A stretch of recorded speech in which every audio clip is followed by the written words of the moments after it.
معاملہ، وہ بھی ایک ترتیب دے رہے ہیں آنے کے لیے لانگ مارچ کا، دھرنے کا. تو اس پہ آپ کیا کہیں گے کہ کیوں یہ ساری چیزیں ہو رہی ہیں، اور آپ نے کوئی بات چیت کے لیے کچھ کوشش کی؟ ہماری ٹیم ان کے ساتھ ٹی ایل پی کے ساتھ بات کر رہی ہے، اور ہم نے یہ فیصلہ کیا، معاہدہ ہو گیا کہ جو انہوں نے اپنی ڈیٹ دی ہوئی تھی فیبرری کی، یہ چلے گی اب 20 اپریل کے اوپر، اور 20 اپریل کے بعد معاہدے کے تحت ہم پارلیمنٹ کے اندر یہ جو ان کی ڈیمانڈز ہیں وہ رکھ دیں گے. لیکن میں ٹی ایل پی کے بھی اور اپنے ملک کے لوگوں کو بھی کہنا چاہتا ہوں کہ پاکستان کی تاریخ میں یہ میرا چیلنج ہے، کسی حکومت نے اتنا زیادہ سٹینڈ نہیں لیا اپنے نبی صلی اللہ علیہ وسلم کی شان کے اندر جو گستاخی کی جاتی ہے. اگر کسی گورنمنٹ نے سٹینڈ لیا ہے، مجھے بڑے فخر سے کہنا پڑتا ہے وہ ہماری گورنمنٹ ہے، انٹرنیشنل سٹینڈ لیا. اور وہ اس لیے نہیں لیا کہ کوئی ہمیں کسی سے خوف تھا یا ہم نے ووٹس لینی تھی. یہ میرا عقیدہ ہے کہ جو یہ باہر کے یہ مغربی ملک ہمارے نبی صلی اللہ علیہ وسلم کی شان میں گستاخی کرتے ہیں، یہ ایک فتنہ وہاں بیٹھا ہوا ہے جو پلان کے تحت کرتا ہے، اور وہ اس لیے کرتا ہے کیونکہ باقیوں کو سمجھ ہی نہیں ہے مغرب میں کہ ہمارے نبی ہمارے دل میں کس طرح بستے ہیں، ان کو سمجھ نہیں ہے. تو میں یہ پہلے دن سے OIC میں بھی اٹھایا ہے، یونائٹڈ نیشنز میں بار بار اٹھایا ہے، اور میں یہ کامیاب ہم تب ہوں گے. میں اپنے یہ ٹی ایل پی کے بھی نوجوانوں کو کہنا چاہتا ہوں، یہ کامیاب ہم تب ہوں گے جب جو میں نے باقی مسلمان لیڈروں کو خط لکھے ہیں کہ جب تک باقی ہیڈز آف سٹیٹ، اس وقت صرف میں نے بات کی ہے جو فرانس میں ہوا، اور ترکی کے اردوغان پریزیڈنٹ نے بات کی ہے، باقی مسلمان ملکوں کے ہیڈز آف سٹیٹس بات نہیں کر رہے. جب تک مسلمان کم از کم 20 یا 25 مسلمان ہیڈز آف سٹیٹس جب بات کریں گے تب اس کا امپیکٹ ہوگا. تو اس کا مقصد تو ہم سب کا یہ ہے کہ ہم یہ جو بے حرمتی کرتے ہیں ہمارے نبی صلی اللہ علیہ وسلم کی، اس کے اوپر ہم سارے مل کے ایکشن لیں. لیکن ایفیکٹو ایکشن تب ہوگا جب باقی مسلمان دنیا کے بھی ہیڈز ہمارے ساتھ مل کے کریں گے. اور میں یہ بھی آپ کو یقین دلا، یہ ہوگا، یہ ہونے والا ہے. ان کی اب OIC کی سٹیٹمنٹ بھی آ گئی ہے، UN میں بھی بات کر دی ہے. لیکن یہ جیسے جیسے ہم اور مومنٹم پکڑے گی تب افیکٹو ہوگی. ہے تو اس کا کوئی فیڈ بیک بھی آیا جو آپ نے خطوط لکھے؟ مجھے 3-4 ہیڈز آف سٹیٹ سے آیا اس کا فیڈ بیک.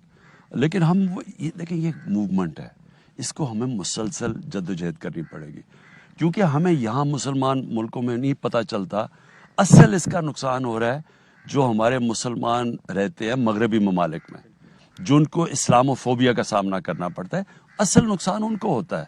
اس لیے یہاں وہ سمجھتے ہیں کہ جی ہمارا ایشو ہی نہیں ہے. اصل میں ایشو تب بنے گا جب ہم سب مل کے، پھر ہم جب ایک آواز میں بات کریں گے تو یہ مسئلہ حل ہو جائے. تو اس سلسلے میں TLP سے بات ہوگی تو دیگر علماء کرام سے بھی آپ کے رابطے ہیں، کیونکہ آپ نے 5 وفاق المدارس بورڈ بنا دی ہیں. یہ بھی ایک اچھا کام کیا ہے کہ یہ پہلی دفعہ ہوا ہے. تو باقی علماء کرام کے ساتھ بھی اس سلسلے میں کوئی رابطے ہیں آپ کے؟ مسلسل ہیں. ابھی بھی میں نے ایک فنکشن کیا ہے. دیکھیں اس وقت علماء کرام کا بہت بڑا رول ہے پاکستان میں، اور وہ رول اس لیے ہے کہ کئی چیزیں ہو رہی ہیں یہاں جو کہ ہمارے معاشرے میں تباہی مچ رہی ہے. مثلاً یہ جو سیکس کرائمز ہو رہی ہیں، یہ بچوں سے جو زیادتیاں ہو رہی ہیں، جو ریپ ہو رہی ہے اس ملک میں، اس میں سب سے بڑا رول تو پھر ہمارے دینی حلقوں کا ہے، کیونکہ یہ ایک مورل ایشو ہے. یہ صرف قانون سے نہیں لڑا جاتا یا لا انفورسمنٹ سے نہیں ہوتا. یہ جب ہمارے ملک میں جب آواز اٹھاتے ہیں سارے لوگ کہ یہ جو فحاشی پھیل رہی ہے، اس کا جو امپیکٹ پڑ رہا ہے، جو یعنی ہر روز آپ اخبار میں پڑھتے ہیں بچوں کو مار دیا جاتا ہے، ان کو ابیوز کیا جاتا ہے، ریپ پڑھتے ہیں، گینگ ریپ پڑھتے ہیں. تو ہم نے تو ایک بڑا آرڈیننس لیا ہے اس کے اوپر. لیکن یہ سارا ایک معاشرہ پھر اس کا مقابلہ کرتا ہے، جس طرح کرپشن کا معاشرہ مقابلہ کرتا ہے. صرف قانون سے یہ چیزیں نہیں ختم ہوتی. 26 مارچ کو سے پہلے سینٹ کا الیکشن ہے سر، تو سینٹ کے الیکشن میں آپ کو کیا ہے کہ میجورٹی آپ کی آ جائے گی، اور چیئرمین سینٹ اور ڈپٹی چیئرمین سینٹ بھی آپ کا ہوگا، اور اس کے بعد لیجسلیشن میں بھی آسانیاں ہوں گی؟ انشاءاللہ جی، ہمیں پوری جو حالات میں دیکھ رہا ہوں انشاءاللہ ہمیں پوری امید ہے. میں صرف یہ کہہ دوں کہ دیکھیں پارلیمنٹری ڈیموکریسی کے اندر اگر ایک ملک کے اندر ریفارمز کرنی ہے، اصلاحات کرنی ہے، وہ ہو ہی نہیں سکتی جب تک آپ کے پاس میجورٹی نہ ہو، کیونکہ سارے قانون جا کے رک جاتے ہیں. ہمارے لیے اتنا مشکل ہوا ہے اس بار یہ جو 2 سال چلانے ہیں، جو ہم قانون لے کے جاتے تھے وہ جا کے پھنس جاتے تھے. ہماری سینٹ میں میجورٹی نہیں تھی، اور پھر ذمہ داری ہماری ہے قانون پاس کرنے کی اور اصلاحات کرنے کی، لیکن پاور ہمارے پاس ہے نہیں کیونکہ ہمارے پاس میجورٹی نہیں ایسا تو نہیں ہے سر، اپوزیشن مل کے ایک کام پلان کر رہی ہے کہ سینٹ میں آپ کو ہر صورت میں میجورٹی سے روکا جائے، کیونکہ اگر میجورٹی مل جاتی ہے تو جتنے بھی آپ کی پینڈنگ بل پڑے ہیں وہ اپروو ہو جائیں گے، اور سمپل میجورٹی والے. تو اس جو آپ نے 50-70 کروڑ کا کہا، اس کا مطلب ہے آدمی کے پاس، کسی بزنس مین کے پاس 50 ارب ہیں تو وہ پورا سینٹ لے سکتا ہے، 100 سیٹیں خرید سکتا ہے.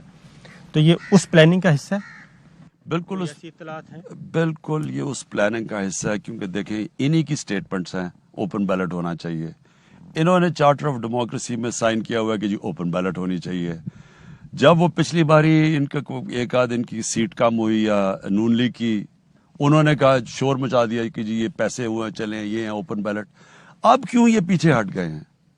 اس لیے ہٹے ہیں نا کہ انہوں نے پلان بنایا ہوا ہے کہ پیسہ چلا کے کسی نہ کسی طرح ہمارے اوپر وہ پریشر ڈالیں اگر ہمیں میجورٹی نہیں ملے. اور ان کی صرف ایک ہی کوشش ہے، جو میں بات پہلے دن سے کہہ رہا ہوں، کہ کسی طرح ان کی جو چوری کے کیسز ہیں ان کو ریلیف مل جائے، NRO مل جائے، جو ان کو ملنے نہیں لگی. آخری بات، 26 مارچ کا لانگ مارچ آ رہا ہے، تو گورنمنٹ کی کیا پلاننگ ہے؟ ان کو آنے دینا ہے، روکنا ہے، کیا کرنا ہے؟ گورنمنٹ کی کوئی پلاننگ ہی نہیں ہے. ہم جو مرضی کرنا چاہتے ہیں کریں، ہم ان کو کھلا چھوڑ رہے ہیں.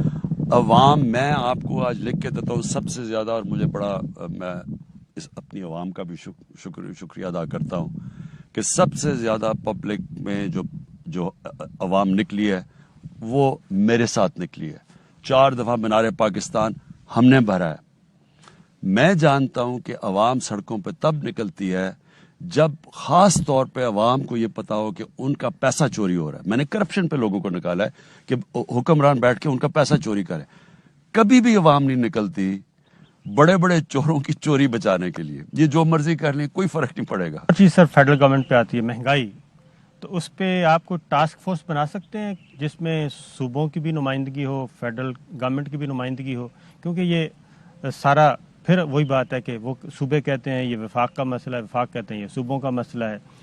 اس پہ کوئی ٹاسک فورس بنا دیں تاکہ اس امبریلا کے نیچے پبلک کو بھی پتہ چلے اور کوئی ایک منضبط قسم کی پلاننگ ہو سکے. میں آپ کو بتاؤں، میں مہنگائی کے اوپر خود میٹنگز لیتا ہوں، سارے صوبے بھی وہاں بیٹھتے ہیں.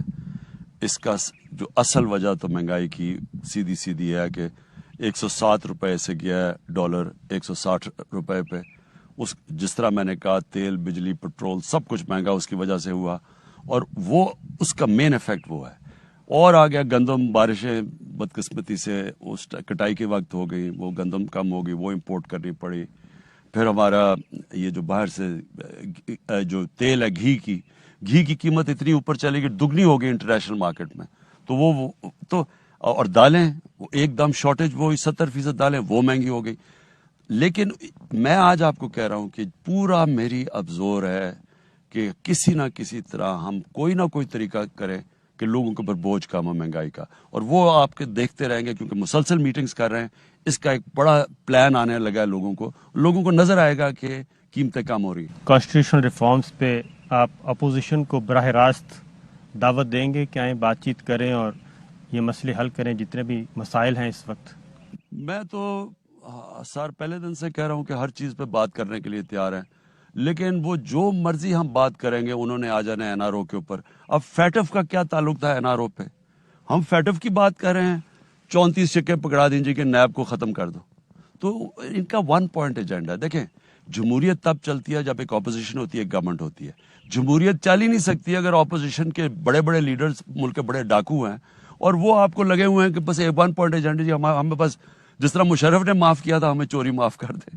وہ ہونے نہیں لگی. PDM میں اس وقت شدید اختلافات ہیں، اور اس اختلافات سے آپ فائدہ کیوں نہیں اٹھاتے؟ پاکستان پیپلز پارٹی بہت دور ہے PMLN سے، مولانا سے.